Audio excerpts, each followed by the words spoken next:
After my wife disappeared, I called the police. When the officers came to my house, they didn't ask many questions.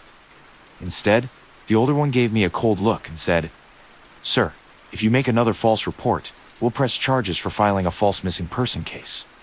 "False," I shouted. "What the hell are you talking about? My wife's been gone for 2 days." He stared at me like I'd just confessed to a crime. Then, calm as stone, he said, "According to our records, you've never been married. So tell me, where exactly did this wife of yours come from?" "My name's Mark Davis, 34 years old, warehouse foreman in a small town called Cedar Hollow. Nothing special about me. I go to work, come home, drink cheap beer, fall asleep in front of the TV. My wife, Emily, usually wakes me up before midnight, tells me to brush my teeth before I drool all over the couch. That's how things used to be, at least, that's how I remember them. It started on a Monday morning, early. I hadn't heard from Emily in 2 days. She'd gone out Saturday, said she needed groceries for the week, and never came back. Her phone went straight to voicemail. Her car was gone. At first I thought she might have stayed at her sister's place, or maybe gotten stuck somewhere with the storm that rolled through that weekend. But Sunday turned into Monday, and something in my gut told me this wasn't right. So I called the police. 2 officers showed up at my house around 10 a.m., one older, one younger. They looked around, took notes, checked her picture on my phone. Or at least, I tried to show them a picture. Because when I opened my gallery, there weren't any. Not of her, not of us, nothing. The older officer gave me this tight, polite smile. "Mr. Davis, are you sure you're married? We don't have any record of a marriage license under your name in Cedar County." I blinked at him. "What? That's impossible. Look around. This is our house." "Sir," he said, glancing at the other officer, "if this is some kind of misunderstanding, that's fine. But if you make a false report again, we'll have to treat it as filing a hoax." Then they left. Just like that. I stood in the living room, staring at the blank wall above the couch, where our wedding photo used to hang. We took it by the river last spring. I was in a navy suit. She wore that lace dress with the open back, laughing because the wind kept blowing her hair into her face. That photo had been right there for months. Now the wall was smooth. Not even a nail hole. I touched the spot, half expecting the picture to flicker back into existence, like maybe I'd lost my mind for a second. No way. I went to the bedroom, the kitchen, the porch, anywhere that might hold proof she existed.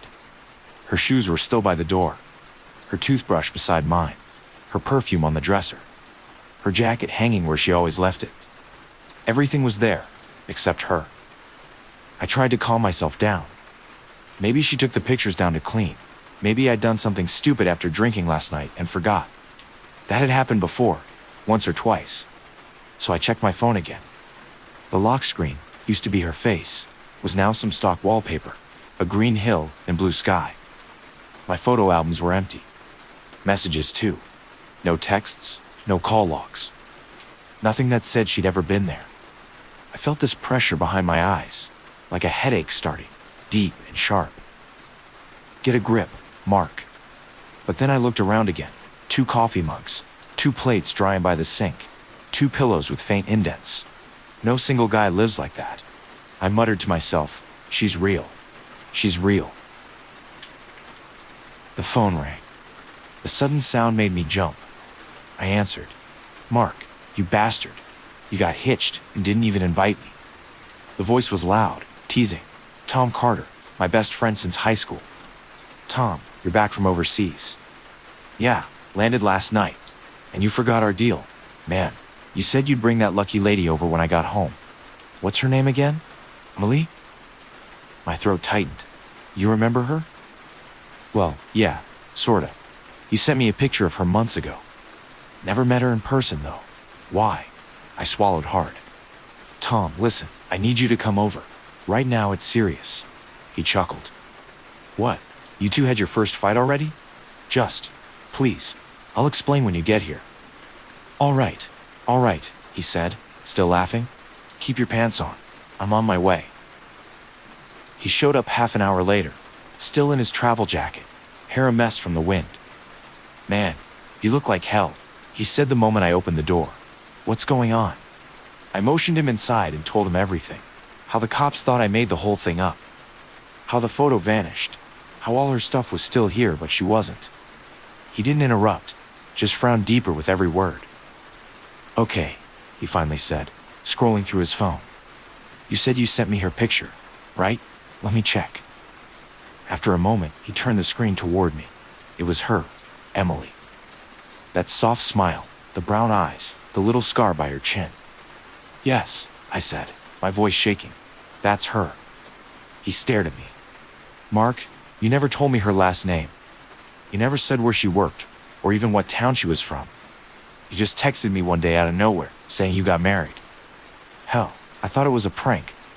No, I whispered. That's not true. You knew about the wedding. You sent us a gift card. He shook his head. Man, I was overseas that whole year. You sure you're feeling okay? Something hot stabbed through my skull, so sudden it made me stagger. The world tilted. Mark. Tom's voice echoed somewhere far away. Everything went black. When I came back, I was lying on the couch. Tom was sitting nearby with a glass of water. You scared the crap out of me, he said. You just dropped like a sack of rocks. My head throbbed. I rubbed my temples. Tom, something's wrong with me. Every time I try to remember how Emily and I met, it's like a fog moves in. I can picture her face, her voice, even the smell of her shampoo, but not where it started, not how. He gave a low whistle. You think you hit your head or something? No, I think. I hesitated. I think someone messed with my memory. He looked at me like I'd just confessed to believing in aliens. All right, buddy, let's not go full conspiracy mode. I'm serious. Tom, something's not right. I know she's real. He sighed, rubbing his chin. Okay, suppose you're right. What do we do now? I need to find someone else who knew her. Her hometown. She talked about it once. Redfield Hollow, near the old Gobi Ridge Highway. Tom frowned. You sure you didn't dream that name up? Never heard of it. I'm sure, I said, even though the words didn't feel true. We'll drive there. Maybe someone will remember her. He hesitated, then shrugged. Fine, but if this ends with you getting locked up, I'm telling them you kidnapped me. By mid-afternoon, we were on the interstate heading west. Tom drove. I stared out the window, watching endless fields roll by. The sky was heavy, gray, pressing down on the horizon like wet wool. Tom talked most of the way, stories from his time in Europe, bad coffee, worse landlords, a string of ex-girlfriends. I half listened, half drifted somewhere between memory and dream. Once, I thought I saw Emily's face reflected in the glass beside mine. She looked sad. Or maybe that was just my own expression mirrored back. Hey, Tom said after a while, you all right? You've been quiet. I forced a nod. Yeah, just tired. But I wasn't tired. I was terrified. Because the more I tried to hold on to Emily's image, the more it slipped, like trying to grasp smoke with bare hands. A sign for Redfield Hollow appeared just after sunset. It was barely a sign anymore, rusted metal, half covered in vines, hanging crooked on one post. This, the place? Tom asked. I nodded. It has to be. We drove another few miles down a cracked county road. On both sides, the cornfields turned into overgrown grass, then into clusters of dead trees. The town, or what was left of it, looked like something time forgot. Most of the houses were boarded up, paint stripped by wind. A single gas station sat dark at the corner, its sign missing letters. Redfield Hall, Alpop. Tom pulled over. Jesus, man. Nobody's lived here in years. I got out anyway. The air was thick and cold, carrying that smell of wet soil after rain. My shoes sank into the mud as I walked. This is where she said she grew up, I murmured. She talked about her family's farm, by the ridge. A big white house, blue shutters. Tom joined me, his hands in his jacket pockets. Mark, there's nothing out here. Even the crows left. But I couldn't stop. Something in me needed to keep moving. We walked past a row of broken mailboxes and down what used to be Main Street. The wind pushed bits of paper and dry leaves across the pavement. Most storefronts were hollow, shelves still inside, dust thick as frost. Then I saw it, A small diner with a faded sign, Lynn's Place. I froze. What? Tom asked. Emily's middle name was Lynn. He sighed. Coincidence? Maybe, but I need to check. The diner door creaked open with a sound that echoed through the empty street. Inside, everything was coated in dust, like it hadn't been touched for years. The tables were still set. Plates, silverware, napkin holders, all frozen midlife. Behind the counter, a calendar hung on the wall. I brushed away the grime and saw the date. April 2015, 10 years ago. Mark, Tom said quietly. This place is a tomb. Let's go. But I wasn't listening anymore. My heart was pounding hard enough to shake my vision. I stepped behind the counter and looked at the chalkboard above the register. The words were faded, but I could still make them out. Special today, homemade stew by Emily. The chalk broke between my fingers. My hands were trembling. Tom, I whispered. She worked here. He grabbed my shoulder. Mark, stop. You're not making sense. But I couldn't stop staring. I could see her there, behind that counter, smiling at customers, hair tied up in a messy bun. I could smell the stew, the coffee. It was all right there in my head, real enough to taste. Then something hit me, a sharp flash of white pain. My vision rippled, like heat waves off asphalt. Tom's voice came from somewhere far away. Mark, hey man, look at me. I tried to focus, but the walls were warping, bending inward like the air itself was folding. I blinked, and for a second, I wasn't in the diner anymore. I was standing in my living room back home. The TV was on, showing a static screen. Emily sat on the couch, facing away from me. Her hair was just the way I remembered, her shoulders rising and falling slowly as she breathed. Emily, I said. She didn't turn around. I took a step forward. Emily, please.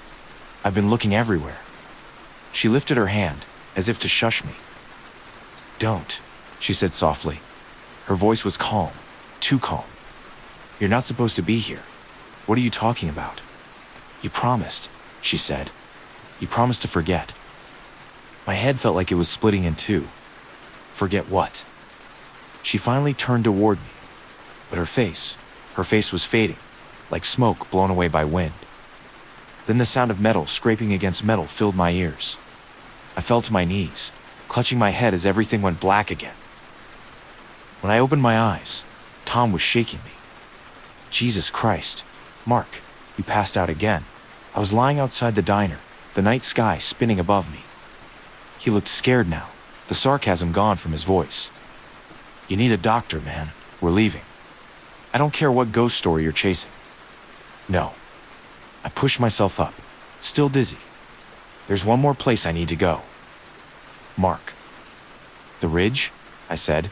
She said her family used to live by Gobi Ridge. We're close. He rubbed his face, muttering something about me being insane, but he got back in the car anyway. We drove another few miles up a narrow dirt road.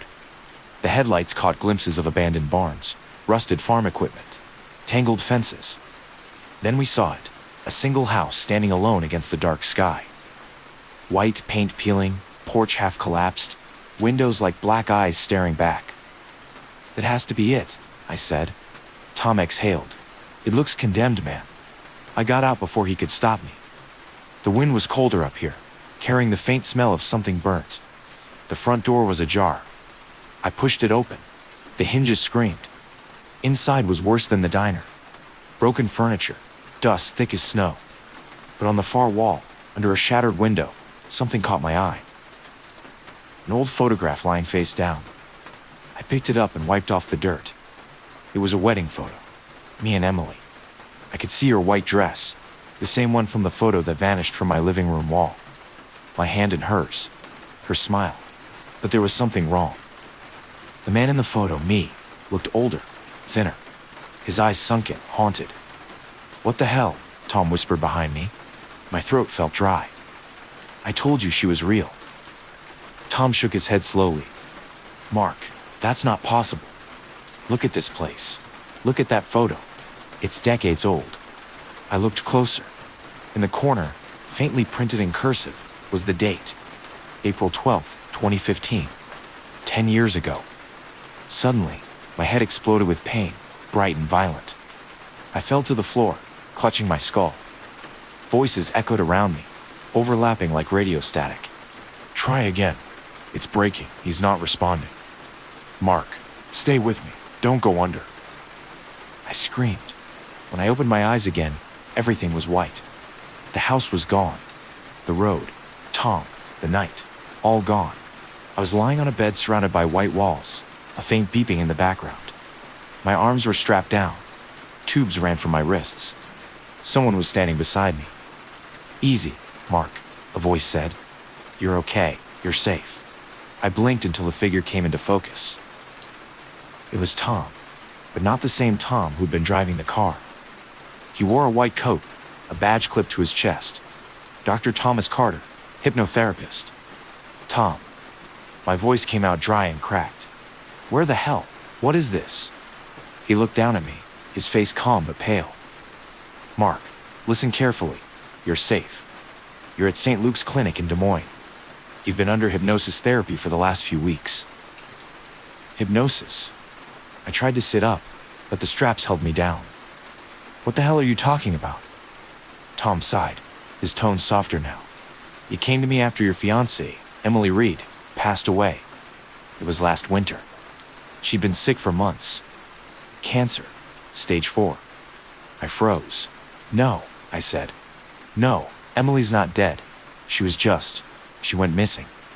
He shook his head. She didn't go missing, Mark. You were there when she died. The words hung in the sterile air like shards of glass. You asked me to help you forget, Tom continued. You couldn't live with it. You begged me to erase the memory, to make you believe she was still alive, that you were married, happy, together. I shook my head violently. That's not true. We were married. I have proof. Photos, her clothes, the house. Tom's eyes flicked toward a tablet on the counter. He tapped it, and a video started playing. It was me, sitting in this same room. My hair was longer, my eyes empty. My voice shook as I spoke to the camera. If you're watching this, it means it didn't work. You wanted to forget, Mark. You begged for it. You said remembering was killing you. My breath hitched. What? What is this? Tom paused the video. It's a message you recorded for yourself before the last session. We tried a mild hypnosis at first, to dull the grief. It kept breaking. You'd start remembering again. You became obsessed with finding her, proving she still existed. You built a whole world in your head to bring her back. I stared at him, shaking my head. No, the town. Redfield Hollow. It's real. We were there. His expression turned sad. There's no such town in this county, Mark. You were under during that entire period. What you remember? The diner? The photos? The police? Even me showing up at your house. Those were projections. Pieces of your memory trying to reconcile what you refused to face. My chest tightened. The monitor beeped faster. I looked around the white room, searching for anything real, anything solid to hold on to. Emily's gone, I whispered. Tom nodded slowly. She passed in her sleep. You held her hand until the end. The words sliced through me like a blade. For a long time, neither of us spoke. The hum of the fluorescent lights filled the silence. Finally, Tom said quietly, "We can try again, Mark. One more deep session. A full memory block. You won't remember her at all this time. It'll be like she never existed." I stared at him. "You can really do that?" He hesitated. "It's risky. You've already shown resistance. Your mind keeps fighting to rebuild her. But if we push hard enough, yes, you could wake up free of her. Free of all this pain. Free." The words sounded hollow. I closed my eyes, and for a moment, I could almost hear her laugh. The way she'd tease me for leaving dishes in the sink. The way her hair smelled like coffee and rain. "Mark," Tom said gently, "do you want me to proceed?" I opened my eyes. "No," he blinked. "No." I swallowed hard. If I forget her, then she dies twice. He studied me for a long time, then nodded slowly. "All right, I'll respect that." He turned off the monitor, unbuckled the straps, and handed me a glass of water. My hands trembled as I took it. "You'll need time," he said. "Grief isn't something we erase. It's something we learn to carry. Hours later, I sat alone in the small recovery room, staring out the window. Outside, snow drifted softly over the parking lot, blurring the streetlights into halos. I reached into my jacket pocket and found something cold and flat. A small piece of bent sheet metal. I didn't remember picking it up. Tom's voice echoed faintly in my head from earlier. You kept mentioning a metal sheet. Said it meant something to both of you. And then it came back. Last spring, before she got sick, Emily had wanted to start a small food truck. Homemade sandwiches, coffee, maybe some hot soup for truckers passing through. She'd saved scraps of metal from her dad's old barn. Said she'd weld the truck herself once we had enough pieces. She used to joke, when it's done, I'll make you the first sandwich and you'll have to pretend it's good, no matter how bad it is. She never got to finish that truck. When she was in the hospital, she made me promise one thing. If I can't finish it, you build it. Even if it's just a tiny one, just so I know it exists somewhere. I'd said yes, but I never did, until now. 2 weeks later, I left the clinic. My mind still felt fractured, like glass glued back together, but at least I could see through the cracks. I drove home, back to the small house at the edge of Cedar Hollow. It looked smaller than I remembered, quieter. In the garage, under an old tarp, lay a pile of scrap metal. The same pieces Emily had saved. I spent that night sorting through them, one by one. It didn't matter that my hands bled, or that the wind howled through the cracks of the door. For the first time in months, the pain made sense. By morning, I'd welded together the base of a small cart, nothing fancy, just 4 wheels and a rough frame. I sat beside it, breathing hard, watching the sunrise spill across the metal. Almost done, I whispered. The world didn't suddenly get better. I still woke up some nights thinking I heard her in the kitchen. Sometimes I caught myself setting 2 plates at dinner. Sometimes I'd open my phone, expecting her name to appear, but I didn't try to erase it anymore. Grief wasn't the enemy. It was proof she'd been real. A month later, I took the cart into town, painted it white, like she wanted. Wrote her name across the side in red letters. Emily's Deli, homemade with love. When I finished, I stepped back and looked at it. The sun hit the letters just right, and for a second, I could almost see her there beside me, hair tied up, smiling that crooked smile. Then the wind shifted, and she was gone. But the cart stayed, and that was enough. That night, as I locked up the garage, I noticed something on the wall, something I hadn't seen before. A photo. Our wedding photo. The same one that had vanished. Only this time, the image was faint, like it had been burned into the wood itself. I didn't touch it. I just stood there for a long time, watching the outlines of our faces glow softly in the light.